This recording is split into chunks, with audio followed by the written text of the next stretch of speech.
Market में रही।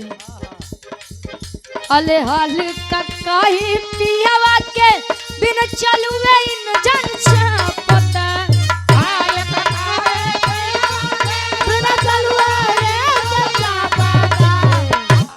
लेकिन समाजवादी की ललकार है। पीडीए गठबंधन में भैया अखिलेश संगे लागे के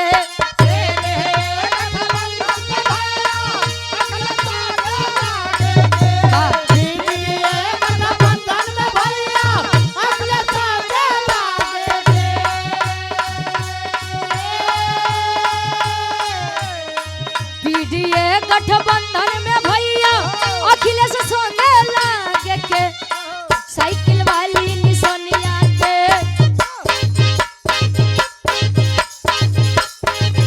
अरे साइकिल वाली निशानिया के बटनिए धई धई दाबे के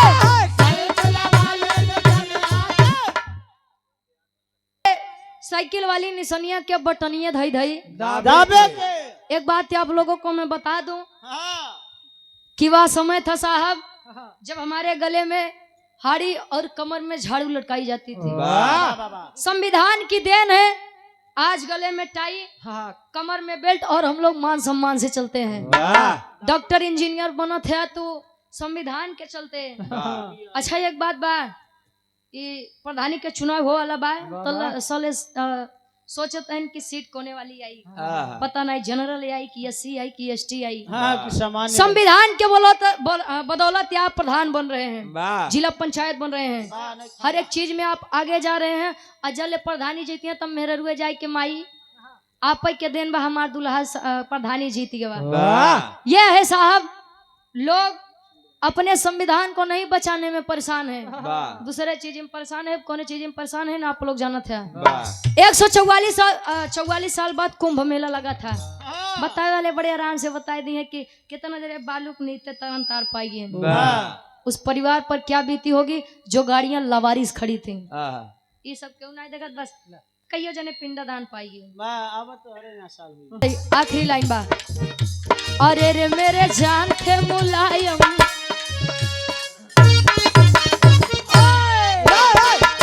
अरे रे मेरे जान थे मुलायम देश के शान थे मुलायम अरे रे मेरे जान थे मुलायम देश के शान थे मुलायम अरे रे मेरे जान थे मुलायम देश के शान थे मुलायम अरे रे मेरे जान थे मुलायम देश के शान थे मुलायम।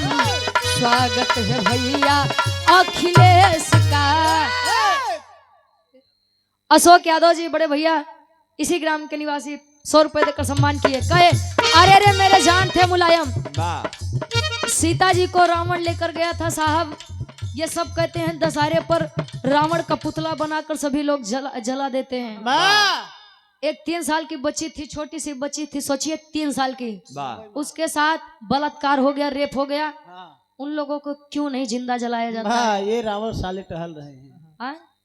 जिन्होंने सच में अपराध किया है उन्हें तो कोई पूछता नहीं है। जब एक रात में लॉकडाउन लग सकता है एक रात में नोटबंदी हो सकता है तो एक रात में काहे नहीं वो बलात्कारियों के फांसी या जिंदा जलाई नहीं देते। पैसे के बल पर छूट जाता है। अब कानून भी हमारा पैसों के दम पे चल रहा है। बचा लीजिए साहब वरना आने वाली पीढ़ी फिर से वही दिन देखेगी कि तालाब में कुत्ता पानी पी सकता था लेकिन हम और आप नहीं पी सकते थे। यह दिन फिर से देखा जाएगा।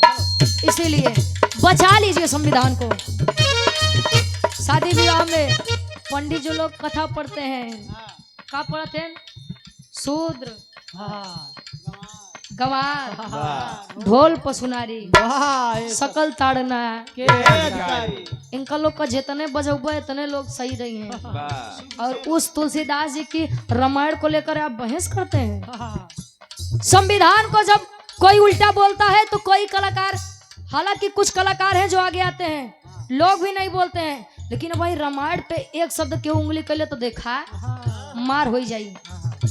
वो सोचा क्यों मोहे से जन्म लेत बा, क्यों काने से जन्म लेत बा, के खोख देहन तब के छींक देहन तब के मैलिस पैदा होई।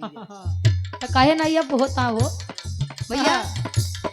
छोड़ा, आस्था का विषय है। देखिए मानिए उतना, मैं कहती हूँ ईश्वर है, संसार में कोई शक्ति ऐसी तो है ना साहब कि जो इस संसार को चला रही है, लेकिन उसको आप पाखंड का नाम मत दीजिए। तिलक चंदन लगा के अयोध्या में जाए, जितना पंडा बैठे हैं उनका पेमेंट जानत है कितना बा? 1 लाख के आसपास बा। और तू लोग सरकारी नौकरी करत है, 8 घंटा ड्यूटी करत है, तो लोग का प्राइवेट वाले का 8,000 12,000। तो काहे नहीं लड़का जाए पढ़ लिख के हुए पंडा बने, जितना चूतिया बना उतने पैसा दिए। देवी दाता कभी कहते हैं कि दान पेटी में हम QR कोड लगा रहे हैं, आप पैसा दीजिए हमारे अकाउंट में आएगा। हमका कपड़ा लत्ता ले बा देखा कहा थे लोग आपन देखा थे QR कोड आपन लगाई है, पैसा अकाउंट में ही है। अरे जब तू सुनते हैं तो पैसा का जरूरत है यार। ये लोग कलयुगी सुनते हैं तो बचिए और काम में पैसे खर्च करिए। ये खातिर आखिरी लाइन और बाद बड़का भैया के नंबर है। कृष्ण कहूँ राम आपको, कृष्ण कहूँ राम आपको, पूजती हूँ मैं सुबह शाम को। मेरे भगवान थे मुलायम, देश के शान थे मुलायम। बजे तो अच्छे से बजे, नहीं मत बजे, बजे। मेरे भगवान थे मुलायम, देश के शान थे मुलायम। मेरे भगवान थे मुलायम, देश के शान थे मुलायम।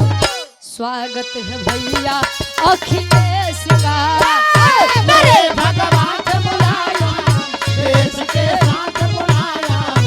स्वागत है भैया अखिलेश का, मेरे भगवान थे मुलायम, देश के शान थे मुलायम। स्वागत है भैया।